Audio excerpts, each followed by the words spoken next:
Assalamualaikum dan salam sejahtera kepada semua penonton setia podcast di Best Best.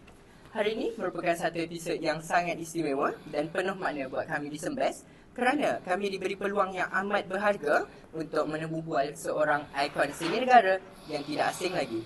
Seorang rock tanah air, pelakon hebat dan insan yang disegani ramai. Tanpa melengahkan masa lagi, marilah bersama-sama kita mengalu-alukan kehadiran tetamu istimewa kita dalam podcast kali ini, iaitu Datuk Awi. Terima kasih. Terima kasih. Silakan. Okey, boleh kita teruskan ke segmen? Silakan. Okay. Saya menunggu soalan-soalan yang penting. Jangan soal bila saya nak kahwin, dan insya-Allah yang lain saya boleh jawab. Baik.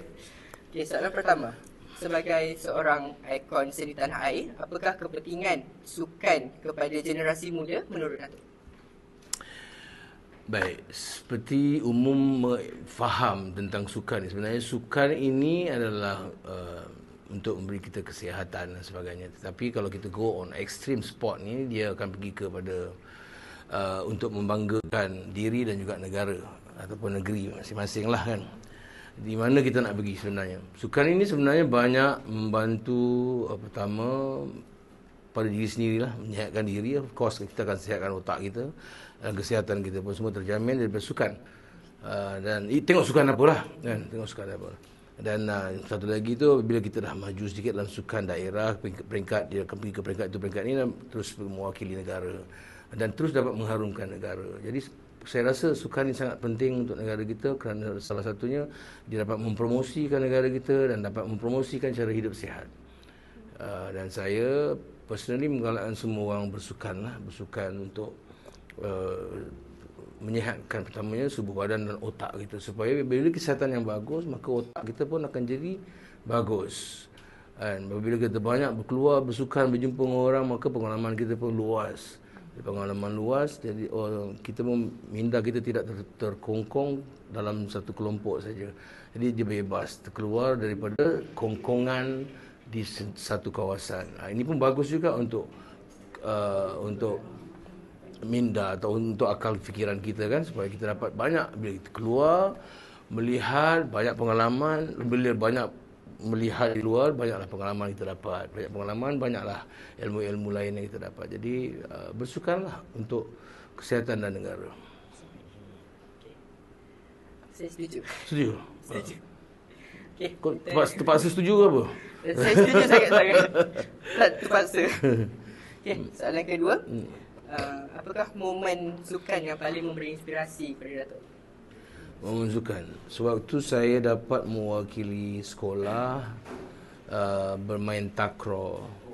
Saya adalah pemain takraw sekolah, daerah dan juga terpilih untuk ke wilayah. Tetapi saya keluar daripada itu kerana ada persisiran faham. Jadi saya keluar daripada selection wilayah itu, terus tinggalkan sukan. Tapi sukan yang paling saya suka adalah sukan sepak raga ni. Dan dia banyak memberi saya inspirasi untuk kita bersukan dan sebagainya lah. Tapi kita sebenarnya benda macam contoh sukan sepak raga ni adalah sukan tradisional yang perlu diangkat lebih tinggi daripada sekarang. Sekarang ni saya dah nampak dah rata-rata banyak dunia dah mula melihat sepak takraw sebagai satu sukan akrobatik ya, yang mana banyak sekarang teknik-teknik akrobatik yang dikeluarkan dalam sepak raga ni. Itu satu peningkatan yang bagus. Tapi cuma saya berharap Malaysia dapat memberi satu tumpuan yang khusus kepada sepak raga ni lah. Kerana sepak raga ni dia main tak ramai, 3 orang je.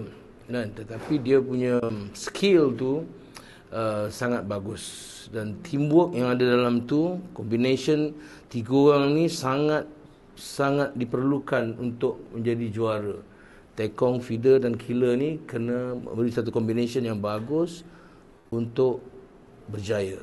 Jadi sukan itu banyak memberi inspirasi untuk diri saya dalam sukan. Robert, takraw. Robert, takraw. Okay, yang terakhir, saya nak minta Datuk bagi ucapan kepada alumni Sekolah Menengah Kebangsaan Belgaussaud yang sedang menonton podcast ini. Ucapan. Okey. Dia kalau kita biasa dengar pepatah orang dulu, sirih pulang ke gagang kan. tak salah kalau kita bawa diri kita dalam falsafah itu. Dan kita bawa lah diri kita. Sebab tu tadi saya tekankan di bawah, cakap, jangan lupa di mana bumi kita pijak, di mana kita bermula. Di situ sepatutnya kita kena melihat kembali, bantu dan sebagainya lah. Contoh macam saya di satu sebuah sekolah sana, kita akan sentiasa, macam saya sentiasa bertanya, apa khabar sekolah tu, apa yang mereka perlukan, apakah mereka masih lagi dalam keadaan selesa ataupun sudah porak-peranda. Aku pernah menimba ilmu di situ. Aku pernah dapat segala-galanya, bersukan di situ, bergaduh di situ, bertarik rambut di situ. Macam-macam sejarah ada. Aku kenal ada 3,000 orang student dalam sekolah tu. Dan aku dapat sekian-sekian di sekolah tu, menerima menjadi pelajar terbaik, menjadi ahli sukan terbaik, menjadi pelajar paling jahat, nakal dan sebagainya. Semua berlaku dalam sekolah. Dia ada sejarah di sekolah ni. Kenapa kita perlu buang sejarah tu? Kan? Jangan buang sejarah tu. Kenang balik betapa susahnya cikgu pada ketika itu nak mendidik, nak membetulkan kita menjadi manusia. Kalau tiada cikgu di sekolah, tiada ibu bapa di rumah, kau jadi apa? Kan? So, pada saya mengharap sangat supaya kalau alumni lah khususnya, dia kadang-kadang memanglah dipanggil hadir untuk datang untuk berkumpul, kadang-kadang tak dapat. Orang ni ada dekat Johor, orang ni ada di Kelantan, orang tu. Tapi sekadar bertanya khabar sepatah dua, saya rasa itu sudah cukup berbaloi dengan kesibukan masa individu tertentu ini. Kita harus hormati, tetapi mereka juga harus hormati segala hasil apa yang berlaku sekarang ini. Kejayaan yang diterima itu adalah daripada susah payahnya guru-guru di sekolah ini. Susah payah hanya nak membentukkan sekolah ini menjadi sekolah yang terbaik contohnya. Dan kita, macam saya ada kawan di sini yang sudah keluar menjadi pengarah yang berjaya sekarang ni. Saudara Sam kan, yang datang daripada sekolah ini, kampung ini dia dibersaut ini, dia dilahirkan, dan dia sentiasa balik. Dan sentiasa melihat diri dia yang selalu berada di bersaut ni. Dan saya juga mengharapkan jugalah anda semua yang pernah bersekolah di sini, kenang. Mungkin cikgu tu dah tak ada, tetapi sekolah tu wujud. Kenang tapak pertama awak melangkah masuk kat sekolah ni. Tapak tu masih ada lagi. Kesan tu masih tinggal lagi. Jiwa, segala suka duka yang berlaku di sini tu semua ada lagi kenangan tu di sini. So itu tidak akan boleh dipadamkan. Itu akan pergi sampai kita mati. Jadi saya berpesan juga pada diri saya sebenarnya, sentiasa ingat di mana bumi dipijak, di situ langit kujunjung. Jadi kalau kita dah berpijak di sini, kita pernah menjunjung langit di sini. So datang balik, InsyaAllah. Tengoklah apa yang perlu kita bantu, bantulah. Jangan kita lepas terus tangan, langsung say bye-bye. Aku dah habis, koyak baju, koyak ni. Korang kena ingat sekolah ni. Jangan, saya selalu nak melihat habis SPM, je orang conteng baju lah apa semua tu. Itu perkara yang sangat buruk. Jangan buat macam tu. Jangan lakukan perkara-perkara hina macam itu. Habis je sekolah, keluar menghina cikgu, koyak buku, koyak baju, conteng buku, conteng baju. Itu perkara terkutuk, sangat-sangat terkutuk. Jangan buat. Melayu tinggi adabnya, kurang biadabnya. Kena ingat yang tu. Teruskan. Itu saja.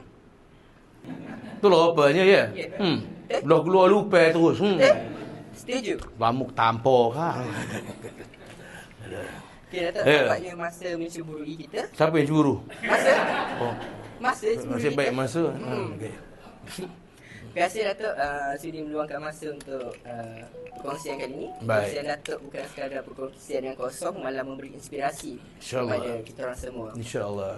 Semoga terus maju jaya dalam apa dua bidang yang Datuk ceburi. Amin, insyaAllah. Terima kasih banyak-banyak di atas undangan ini. Terima kasih banyak. Dan jika ada salah dan silap daripada kami, sahabat-sahabat saya daripada Wings Motor Gang Society yang hadir di sini, kita minta ampun. Kita susun 10 jari. Ampunan maaf. InsyaAllah. Okay. Nantikan episod seterusnya dengan lebih banyak cerita hebat hanya di TV Assassin Best. Bye-bye.